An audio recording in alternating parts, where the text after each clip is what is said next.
че България е във валутен борд.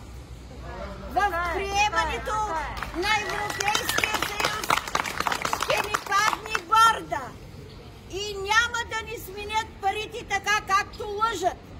В Гърция се смени 1:4 драхми.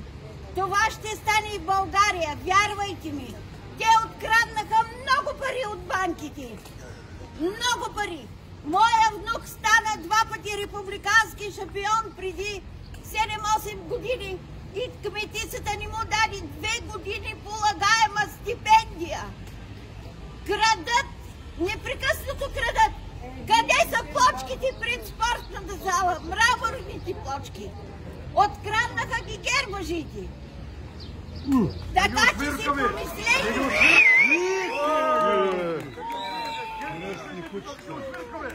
Освирквайте ги! Освирквайте ги!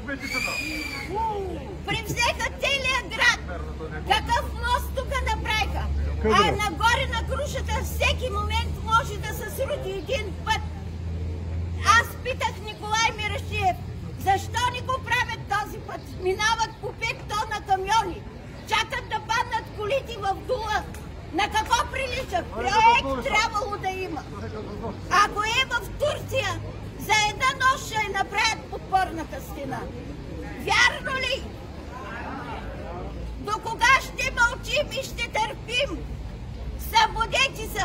Обяснявайте на вашите приятели. Не всички го разбират. Браво!